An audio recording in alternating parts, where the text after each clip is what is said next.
Jama'a assalamu alaikum, barkamu da wani lokaci ga cikakkun labaran duniya. Yan dare ta kama kwalaba a wasu lalata gonakin wiwi a wasu jihohi a Najeriya. Ambaliyar ta kashe sama da mutum 140 a damina bana a ƙasar Sudan, in ji hukumar MDD. Jamus na son kula da Saudiya kan makamashi.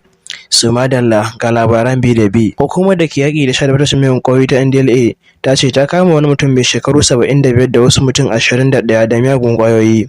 Mai magana da yan hukumar ta NDLEA Femi Babafemi ne ya sanar da hakan a wata sanarwa da ya fitar, inda ya ce sun samu nasarar ƙwato kwalabe da kapso sama da miliyan 1 na kuskura da ƙwayar tramadol da kuma kilogiram 2,536 na wiwi. Haka kuma hukumar ta ce tana takarda 10 tago na wiwi a jihohin Edo da Adamawa. Hukumar ta ce a jihar Kwara kawai kwalaben 19,878 na kuskura suka kama akan hanyar Ilorin zuwa Ajabba. Majalisar Ɗinkin Duniya ta tabbatar da cewa sama da mutum 140 ne ambaliyar ruwa ta halaka a Sudan da kuma ta gidaje 25,000 a ƙasar.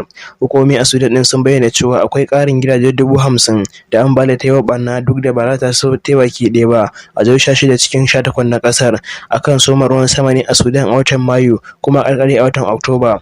Ofishin kula da ayyukan jin ƙai na Majalisar Ɗinkin Duniya ya bayyana cewa ambaliyar ta kawo cikas matuƙa ga karatun yara a ƙasar, inda makarantu 125 ambaliyar ta lalata. Haka kuma ofishin ya bayyana cewa akwai ƙarin barazanar ɓarke cututtuka musamman a wuraren da ke da akwai cunkoson jama'a. Shugaban gwamnatin Jamus Olaf Scholz yana ziyarar aiki a yankin Saudiya a wani yunkuri na kula da makamashi. Jamus na neman rage yawan dogaro da gas da Rasha saboda mamaye Ukraine da ta yi.